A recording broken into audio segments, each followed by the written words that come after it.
We hear about radiation doses all the time, but the real story, the secret to how much biological punch a particle really packs, is hidden in something called linear energy transfer, or LET for short. So here's the central puzzle we're going to tackle. Why is it that getting hit with one type of radiation can be, well, devastating, while the exact same dose of another type is way less damaging? What's the hidden variable here? To answer that, we first need to really appreciate the riddle itself. I mean, this is a puzzle that stumped scientists for decades, and it completely changed how we think about everything from radiation safety to cancer treatments. Okay, take a look at this. A dose of alpha particles, the kind you might get from radon gas, is way more destructive to our cells than the same energy dose from, say, a medical X-ray. Now, they're both depositing energy, right? So what's the deal? It turns out it's not just about how much energy, but how that energy gets delivered. And that right there brings us to the concept that unlocks this whole mystery: linear energy transfer. This is the metric that explains that huge difference in destructive power.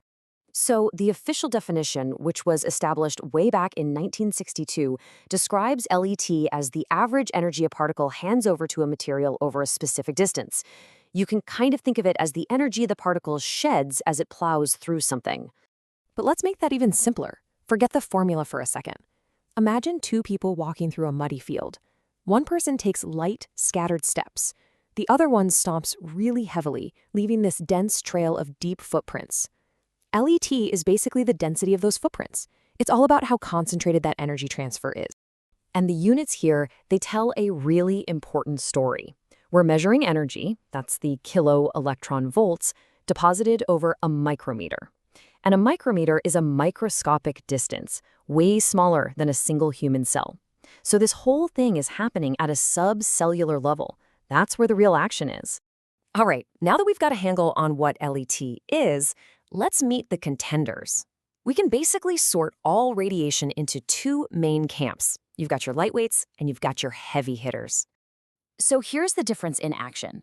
An X-ray hits your tissue and it kicks out a tiny, fast-moving electron. A neutron, on the other hand, it's like a bowling ball. It smashes into a proton in your body's water molecules and sends that much, much heavier proton flying.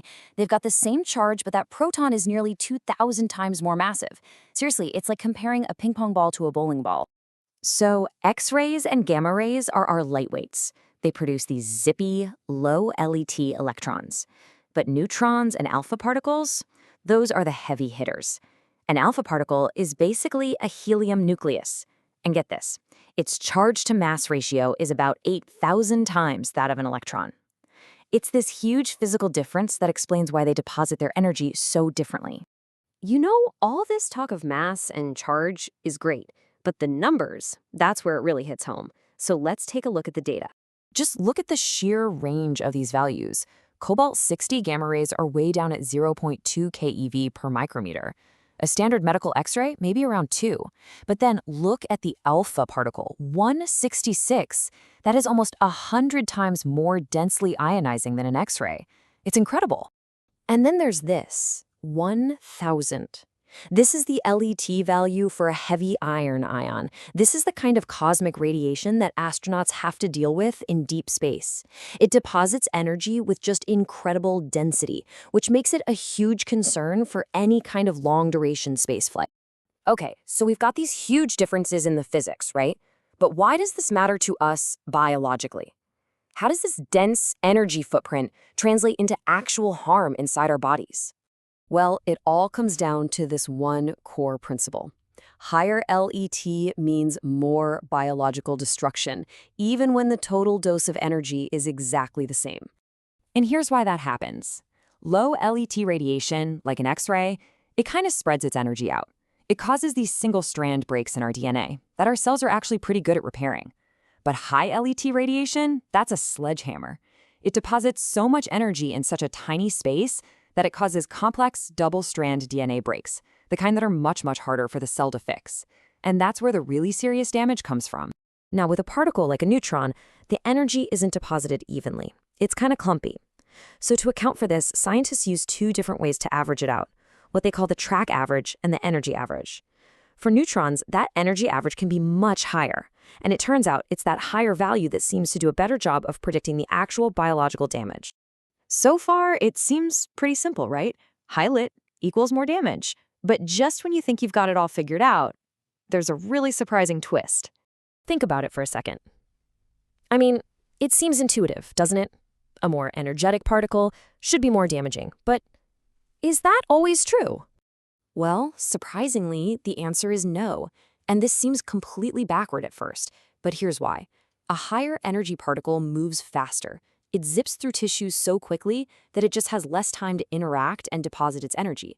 Think of it like a super fast bullet that passes cleanly through something versus a slower object that tumbles and transfers all of its momentum. And the data shows this crystal clear.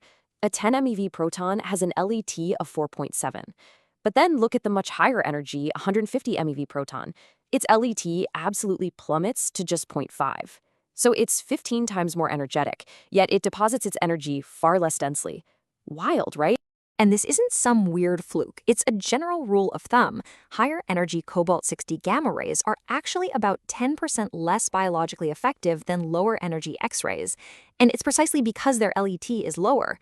This is an absolutely fundamental concept in radiotherapy and radiation protection. So, to bring it all home, linear energy transfer isn't just some obscure physics term. It is the key to understanding why different types of radiation have such wildly different biological effects.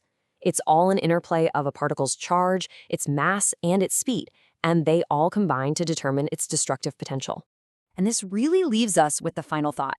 From designing smarter cancer therapies to building better shields for astronauts on their way to Mars, understanding LET is absolutely critical.